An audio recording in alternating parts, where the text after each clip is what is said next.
Abi, Arsenal 1, Manchester United 1. Manchester United win via penalties. Woo! What a game. When it matters the most, we deliver. Chap, chap, chap. Chap, chap, chap. Manchester United beat you with red card. Apart from today, when last did you win at the Emirates? It's been 7 seasons past. Okay. But we won when it matters the most. We won right under your nose with all the trash calls from the officials, all the antics from the Arsenal players, everything on the pitch, the crowd, with our 11 men, and then just our 8,000 traveling fans. 11 men or 10 men? No. Sorry, with our 10 men, rather, our 10 men. Mm-hmm. Our 10 men, and then our 8,000 traveling fans. We strolled into the Emirates and we left Emirates solidly. So I really don't know what you have to say. Supposedly you have been high flying for the last 3 years, and the last 5 years you have been on your way to building the world most epic structure and blah blah blah, playing whatever you want to, run the Premier League, raid through the Premier League, win everything, win the Champions League, do the treble. You are the best, most exciting side, high flying. Bullshit. I can't imagine that all you are just looking for is stupid antics during the corner kicks, looking to push the goalkeeper, losing to trip players, dive in that Havertz is such a spurious. Kept on. I wonder why the ref didn't card Havertz in all of this match. 90 minutes plus 30 minutes added time. He didn't card this guy for simulation, not at all. Particularly in the second half, particularly in the second half and the first half of the extra time, the man kept simulating in the 18-yard box, looking for those fouls. Just imagine when he went to the floor again, insinuating that he was head-butted by what's it called, Ugarte. That's like, there is no class in that useless Arsenal side. This is the same thing your manager does, and it's the same thing that trickled down to your players. And I'm not even surprised that they've been displaying that. I wonder why the Premier League have allowed them, or English or whatever, the FA Cup largely, and the league bodies have allowed them continue displaying this stupid antics and war again onto the English refs. That man was in his way to ruining what was poised to be an exciting game. How was that a yellow card? The second yellow on Dalot. How was that a yellow? He didn't even clip, not even an ounce, touched Merino's feet. How was that a penalty? That was a clear dive. You could literally see Havertz stretch out his right foot and attempting to look for the contact, and yet didn't get the contact. That was crap. Well, do you know what? On Dallas yellow card, second yellow card, I'll not really blame the ref there. Dalot was stupid there. Let's be serious. I could agree. He made it easy for the official. He made it easy for the official to call that. He made it very easy for the official. You had a lineman and the referee. Look at the position of the referee. It was a position from where he should be able to have seen that tackle. So, Kums, what do you think about the game now? Say something. You're not saying anything. Well, it's been 7 years since you guys got something from the Emirates last, so I understand why my friend is very excited. I would have done the same if I was the shoes too, but on the game, it was a poor one from Arsenal. We've been having issues with scoring goals for the past few weeks, and then it's been telling. Our attack has not been sharp. And then on the penalty, I think that was too soft. I don't think that was a penalty. I don't think that was a penalty at all. It was too soft. And I don't know the use of VAR, if they could give that as a penalty. No, the VAR, there's no VAR today. No VAR today. At this level. At this stage of competition, there's no VAR. Okay, fine. Okay, I can understand why that was not overturned, because there was no contact. Harry Maguire removed his leg. There was no contact. So that was not a penalty at all. But for the yellow card, that was a yellow card offense because his thoughts were showing. They were up and showing clear. If this guy had stayed, that was a foul on him. So he jumped. So that was a yellow card. You can't be diving into such tackles when you have a yellow card. It is stupid from him, and then it was not well thought. So I think that was a yellow card to me, but that was not a penalty. But then overall on the game, I think Man U deserved the win because they showed strength, they showed character, and then they were the better side. Because though we created so many chances, we're not scoring. So then what's the point? We created so many chances, we're not scoring. And that's because, like I said earlier, our attack has been very poor. Very poor. Martinelli has been off the mark since last season. Martinelli has been off the mark. Saka is out of the team, and then the team looks toothless. Kai Havertz is a gamble. He scores today, tomorrow he's horrible. Like, you can't even believe he's a Premier League player today because of the chances that he was missing. So I think with Gabriel Jesus out, Arteta has to look into the market. If not, by the end of January, we're going to be somewhere around 4th. And then probably we'll be saying bye-bye to the title too. But as for today, I'll tell Manchester United, congratulations. It was a well-deserved win. They deserved everything. With 10 men down, with 1 man down, they still stood their ground. They grounded out the win, and then well-deserved. And then to the keeper too, the goalkeeper, that guy is very good. I tell by India. You know, Sorry, Ahmed, to cut you. Still speaking of, let me shade. I'll shade my man slightly. I'm surprised that you're still speaking about the league, but then that's fine. That's fine. But to be honest, just speaking up from what he said. Ahmed, if you remember, 2 days ago when we were together previewing the game, I said my focus tonight was not just going to. Yes, the win, we needed the win, but my focus was about the team, how the team was going to be set up, how the players are going to approach the game. And in the pre-match interview, Ruben was about same thing. He was like, he's just out to see the mentality. He's out to see the fight. And I think today we saw the fight. Well, it took about 25 minutes before Manchester United got into the game. Arsenal started flying high, but they had 2 chances, none on target. But Manchester United had the first minor chance that was on target. But apart from that, it was quite a very boring first half, I would say, because Arsenal had possession, but nothing with it. The Manchester United sort of struggled to stay in the game and, hold possession and create anything out of it. But then the second half, became very explosive. And kudos to Manchester United, if you ask me. I think they became more. They sort of like attacked boldly. They became more of that kind of a team that showed the hunger rather. And then, it led to the goal. Beautiful counter, 3-4 passes into the post, and very exciting. But then again, that opened the game for the rest of the dramas that sort of like enveloped through the game. So I'm very happy for that side. Like, we were looking out, we wanted to see what kind of show it will be from the lads following the Liverpool showcase. And then I think every one of us, both the neutrals, are going to be saying that yes, maybe we're beginning to see a team that is now believing in themselves, that are now confident, because we saw that even when the substitutions were made, all the players that came on, the trio that first came on of Zexi, Ahmad, and who was the third man that came on, all of them came with extra energy and fire. Tyra Malasha was excellent on Raheem Sterling. I love the triangular zonal marking they did at the far right, because Odegaard went that way. They sort of like took all the attack that way. It was Odegaard, Partey, and then Rice was now in the middle of the box, sort of like creating an extra physical presence. So Rice had those 2 opportunities that he should have, nicked, headed the ball, should have maybe a better contact, would have been something different. Kai Havertz had 3 chances clear on goal.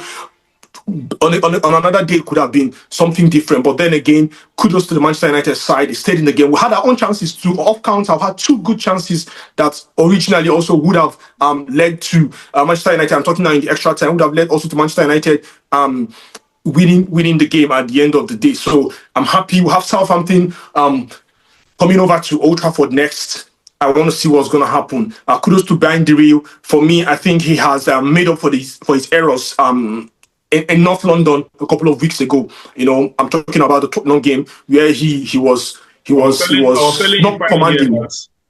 A goalkeeper's career can change with just one thing. Like, everything about the goalkeeper can change with just one save. And that was Yeah, when, and when he to be saved honest, Odegaard's penalty. sometimes, And I gave sometimes, him, and I told him that this was how the guy's career changed when everything about the guy changed when he saved Van Persie's penalty. So why is he always against Arsenal, Coombs? Why is he always against Arsenal? The guy was against Van Persie. Now, Henry became a superhero today against Arsenal. Oh my God, why now? Why Arsenal? Well, I think Odegaard's penalty was not that poor, but I think he would have waited for the goalkeeper to move. That's what good penalty takers do. They wait for the goalkeepers to give them. Are you saying Odegaard is not a good penalty taker? No, I said at the beginning, I said his penalty was not that bad. That's what I said. His penalty was not that bad, but he would have waited for the goalkeeper to move first. That's what Saka does. He will look at you in the eye and you show him where you're moving to. You just place it the opposite way. And then that's what most of Manchester United players did. If you observe, Raya was eager to move.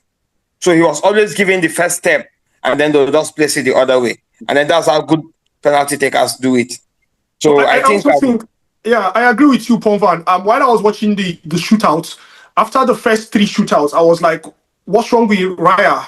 Is he not training? Doesn't he train like for penalties? Because he was not just making one step, But he was making like 2 steps. He was making like 2 steps. I'll just say it was an off day for Raya today because this is the same guy that has saved 2 penalties in the Champions League.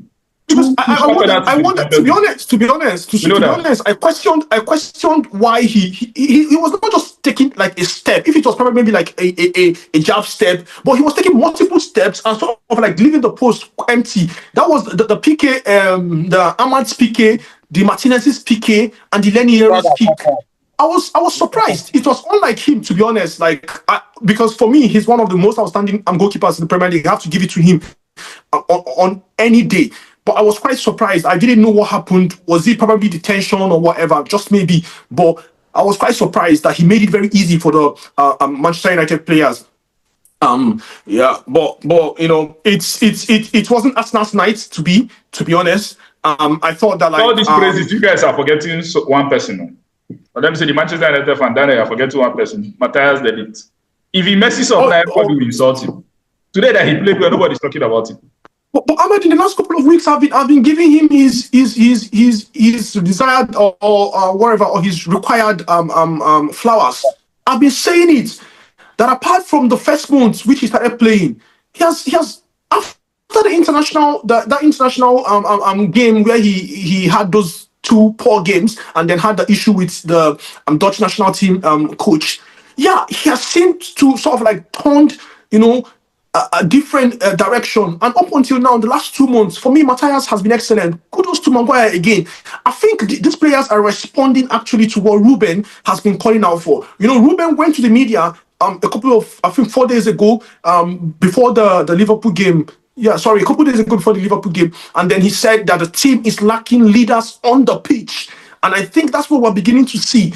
We saw it in the Liverpool game. We saw it tonight again. We saw Maguire. Usually, Maguire just he's sort of like once the officials make calls, he just walks away. But we saw Maguire today questioning and challenging almost everything.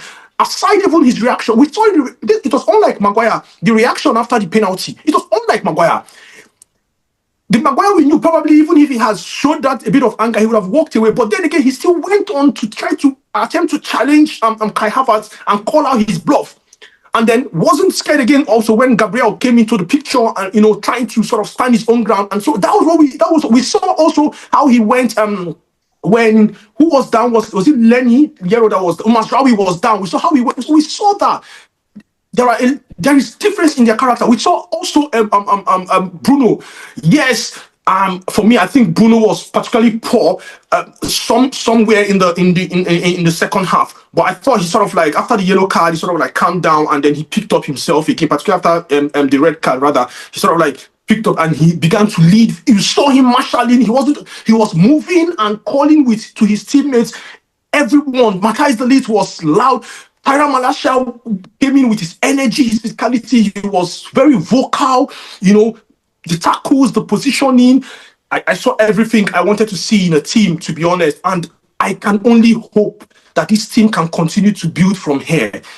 You have played Liverpool and Arsenal in the space of how many days, 5-6 days now, and you have chunked out a very good performance or good performances in both games, way beyond what teams expected, or I say neutrals, or even the opponents, the fan base of the opponents expected. But what now would you do against the Southampton side when you come up against Crystal Palace that are going to let you have the possession? What's going to happen? When you begin to come against Fulhams of this world, the Aston Villas of this world, begin to come against the Ipswich of this world, are you going to be able to bury them, sort of like look them dead in the eyes and play through them and run them, like ransack through their ranks? So that's what we looking at. To be honest, like I can't. Let's wait and see. I can't. Let's wait and see what they do against Southampton. And so finally, Coombs, what do you think Arteta needs to do? Let's round up. What do you think Arteta needs to do going forward? Arteta just need to sign attackers. I think that's just what he needs to do. He's a very good coach. I give him all his flowers. He's doing well. I think this season we've not scored the number of goals that we need to score. And then we've been very, very unlucky with injuries too. Our star players have been going off one after the other. So I think Arteta just need to get attackers, like good ones, not someone like Raheem Sterling. No, he need to get good attackers. He should get a 9. He should get a 9. Osimhen, Gyökeres, just get someone, a little striker, someone that will take your chances for you. Because Arsenal will create chances, that's for sure. So Arteta should just get a striker, a very good one, this January. If not, if I could come in, Coombs, I think the only probably outstanding striker that could be available in this January would be Victor Osimhen. I think Gyökeres wouldn't be available this January. I don't think Sporting is going to let off him until the summer. So I think if you're calling about Arsenal fans also have to be very realistic. You guys have to be very honest with yourself. There's quite a lot of issue that is going to be coming up in the next I think by the end of this season or in the coming season. Okay, Daniel, finally, before let's round up, finally, the draws are out. Manchester United will play Leicester City. So let's round up. Final thoughts, please. Also, final thought, as a Manchester United fan, I am hoping but before you say anything, Kum said Manchester United are like they're like Robin Hood. They steal we steal from the wealthy, and give it off to the less privileged. You could say that, but when it matters the most, we are winners. We know how to win trophies. We are not champions wannabes. You get me? When we get to the semi-finals, quarterfinals, and finals, we get to win. We don't go 5 years building what I don't understand, building castles that don't have foundations, or building on sand traps. You get me? So we are winners, right? You could say whatever you intend to say. I don't think a Manchester United side would have relinquished the Premier League title last season if they were in that position that Arsenal. But then again, we're speaking of Arsenal. That's what they've done for 23, 27 years now. So it's basically part of them. It's in your DNA. Sorry, your DNA is not winning. You don't know how to win. You don't know how to see out victory. So it's not something that is new. So back to your question, Ahmad, right? For Manchester United going forward, I intend to see a bold team, a more confident team, building up from the last 2 games. I'm talking Liverpool now and tonight Arsenal. Going forward, I intend to see a side that is going to be bold on the ball, creating. I think Zexi is becoming more physical. His presence, for me, I think also he was exceptional coming on. It was a different dynamic for Gabriel and Saliba when he came on. So he was winning the long balls. He was dribbling out of tight angles and playing through passes forward to particularly Ahmad. Also, Ahmad was very creative. Also at the final third, I like how unselfish Ahmad is. So I want to see a side that is creative against, like I said, the teams that are going to let you have a larger chunk of the possession. I want to see us creating chances and burying these chances, finishing these chances, being ruthless in front of the goalpost. I think that's where we have, not been so good in the last 2 calendar years. And I think that's where we should begin to build. Like I said, it's not happening right now for our central forwards. I'm talking Højlund and Zexi, but then again, they are creating, they are playing, they are running. It's going to happen. We should keep sending the balls into the boxes, let the wingers and the midfielders create the balls. Let's be bold and confident. When teams come to Old Trafford or you go away against smaller teams, impose your style of play, finish them off early, because the longer you wait into games and games begin to go 58 minutes, 65, 70 minutes, these teams begin to grow in confidence and their tactics they feel like it's going to work out for them at the end of the day. And you, which supposedly is the bigger side, you begin to sort of like lose confidence whether you like it or not. That's been the case. And so I just look for a side. I think we're beginning to see a team. I'll begin to see a group of players that are willing to play for themselves, who are beginning to run and cover, their flops, and plunge into tackles, be bold to confront whatever they are seeing. I think we're beginning to see that character, that mentality again. I hope I hope it stays for long. I hope that mentality stays for long, and then they build going forward. All right, guys. Thank you very much for joining me. I'll see you guys next time. Yeah. Congratulations, Coombs.